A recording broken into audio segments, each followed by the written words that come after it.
हमारा समाज पुरुष प्रधान समाज है, लेकिन नारी की मर्यादा, नारी की उपस्थिति को कतई नकारा नहीं जा सकता।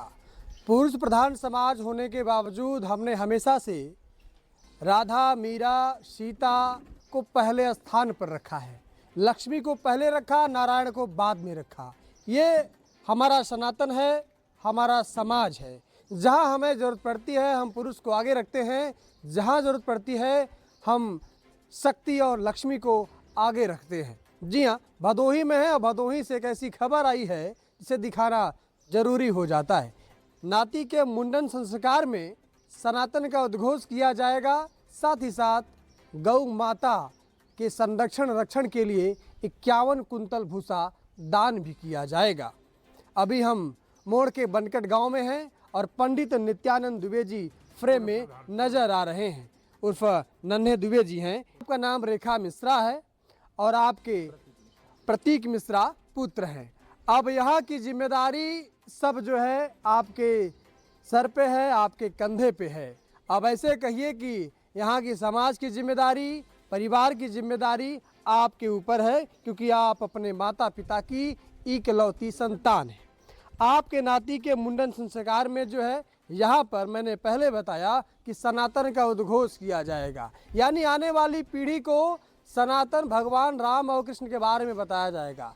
रामचरितमानस का पाठ होना है, साथ ही साथ महाप्रसाद का वितरण होगा और जिलाधिकारी भदोही के आह्वान पर 51 कुंतल भूसा कस्तूरीपुर गौशाला को दान भी किया गया है। रेखा मिश्रा जी हमारे साथ हैं, क्या कुछ कहिएगा? ये जो नया उद्घोष हो रहा है कि अब बच्चों के जन्मदिन पर मुंडन संस्कार में गौशाला में दान देना, रामचरितमानस पाठ करना, मंदिर का जीर्णोद्धार कराना, इस तरह की सोच आना कैसे देखती हैं? और अपने पिताजी के जो उन्होंने आपके ऊपर जिम्मेदारी दी है, क्या कुछ कहना चाह रही हैं? जी, मैं इसके बारे में यही कहना चाहूँगी, मैं सब जो कुछ सीखी हूँ अपने पापा जी से सीखी हूँ। वो हमेशा समाज सेविक रहे हैं, तो उनसे प्रेरित होके ये मुझे सब आता है। समाज में कन्यादान धर्म का वो करो, आचरण करो, सब कन्या का विवाह कराओ, ये हमारे पापा जी करते थे। उसी उपलक्ष्य में मैं भी सब करती हूँ। उनकी पुत्री होने के नाते मेरा भी धर्म बनता है कि मैं उनके जो है उनका कर्म उनको आगे बढ़ाती रहूं। ऐसे मुझे देख के मेरा बेटा भी करता रहे। ऐसे मैं चाहती हूँ कि हर गांव में अगर एक लड़की निकले तो गांव में कभी गरीबी आए ही नहीं, कभी कन्या का हो ही नहीं, दहेज प्रथा का। सब कन्या का अगर अपने पास अगर पैसा है तो थोड़ा मदद करना सीखो। मैं तो यही चाहती हूँ कि हर लड़की आगे बढ़े और दहेज विरोधी के विरुद्ध जाए। हाँ, आप चाहती हैं कि महिलाएं आगे आएं, बच्ची आगे आएं, हाँ। और अपने ससुराल के साथ साथ अपने मायके की भी जिम्मेदारी को अच्छे से निर्वहन करें। दादाजी, आपकी बिटिया अब आपके परिवार की जिम्मेदारी जो है उठा रही हैं, क्या कुछ कहना चाह रहे हैं? ऐसा है, मैं उस बाप का बेटा हूँ। मेरे पिता के साथी सहयोगी पंडित कमलापत त्रिपाठी, पंडित संपूर्णानंद जी, गांधी जी, आज लोग मेरे पिताजी के साथ रहे हैं और मेरे पिताजी कांग्रेसी नेता थे। सेवाश्रम इंटर कॉलेज की स्थापना किए। 40 वर्ष तक इस गांव का निर्विरोध प्रधान हुए। 20 वर्ष तक मैं भी इस गांव का प्रधान था। आज परिवर्तन की वजह से यादव हरिजन सीट आ रहे हैं जो आरक्षण में, इसकी वजह से इस समय आरक्षण में यादव का आया है।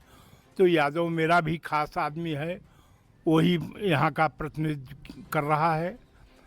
और समाज सेवा के लिए तो मैं केवल एक धारणा केवल मेरी एक थी कि मेरे मन में एक संकल्प था कि सब काम बम्बई और रैयापुर में न हो, एक छोटा सा कार्यक्रम मेरे गांव में भी हो। मैं विचार रखा था, लेकिन उस विचार को बढ़ाने के लिए हमारा नाती उसका सोच अलग हो गया। वो तुरंत ही मुंडन का कार्यक्रम हुआ। मुंडन के कार्यक्रम के बाद अब यही रामचरितमानस का है। रामचरितमानस को के रचयिता गोस्वामी जी ने समाज को जोड़ने का काम किया था। आज इस समाज को जोड़ने का काम मेरा नाती स्वयं कर रहा है और उसके कर्म से मैं बहुत खुश हूँ।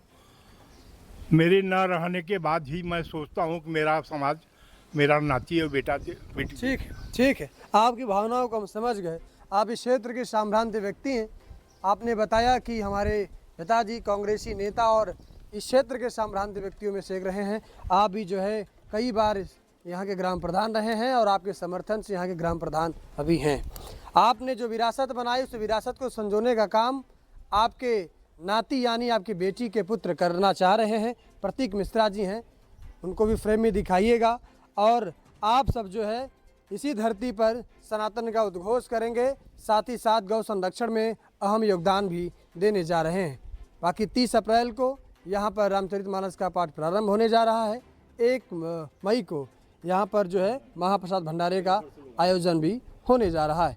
बाकी आपको हमारा प्रयास कैसा लगा ये बताइएगा। सकारात्मक खबर है, एकदम सकारात्मक है, क्योंकि मैंने पहले कहा कि अब यहाँ की जिम्मेदारी एक बिटिया के कंधे पर है और इनको पूर्ण विश्वास भी है कि हमारी विरासत को हमारी बिटिया और हमारे नाती आगे जरूर बढ़ाएंगे। धन्यवाद।